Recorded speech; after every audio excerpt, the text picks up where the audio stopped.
Hi అండి. మీ manifestation జరగకపోవడానికి ఇంకొక కారణం ఏంటో తెలుసా?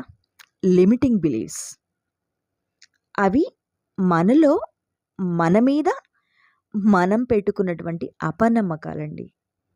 అంటే నేను దేనికి సరిపోనేమో, నాకు ఖచ్చితంగా టైంకి ఏ పనులు జరగవేమో, నేను అన్‌లక్కీ ఏమో అని మీరెప్పుడైతే ఆలోచించడం మొదలుపెడతారో, ఏంటో నా టైమే బాలేదు, నాకన్నీ ఎందుకు, అన్నీ ఇలా నెగెటివ్‌గా జరుగుతూ ఉంటాయి, నాకే ఇలా జరుగుతుందెందుకో అని ఎప్పుడూ మీ గురించి మీరు తక్కువగా ఆలోచిస్తూ ఉంటారో, మీ సబ్‌కాన్షియస్‌లో అవి ఫీడ్ అయి ఉంటాయి.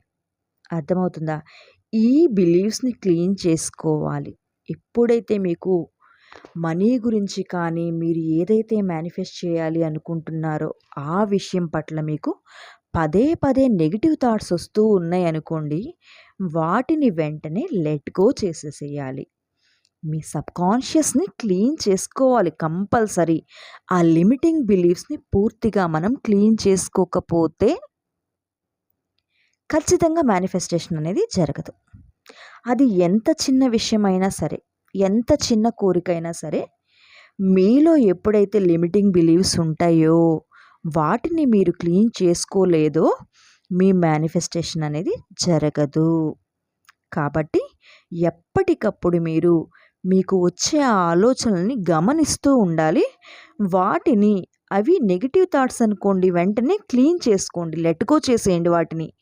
వాటికి బదులుగా పాజిటివ్‌గా అఫర్మేషన్స్ చేయండి. అప్పుడు మీ మేనిఫెస్టేషన్ అనేది ఈజీగా జరుగుతుంది. Thank you so much. ఇలాంటి మరిన్ని వీడియోస్‌కి నా ఛానల్‌ని సబ్స్క్రైబ్ చేసుకోండి. కింద స్క్రోల్ అవుతున్న నంబర్‌కి వాట్సాప్‌లో హాయ్ అని మెసేజ్ చేయడం ద్వారా మన వెల్త్ అండ్ విజ్డమ్ ఫ్యామిలీ గ్రూప్‌లో మిమ్మల్ని కూడా యాడ్ చేసుకోవడం జరుగుతుంది. థ్యాంక్ యూ అండి. I'm sorry. Please forgive me. Thank you. I love you.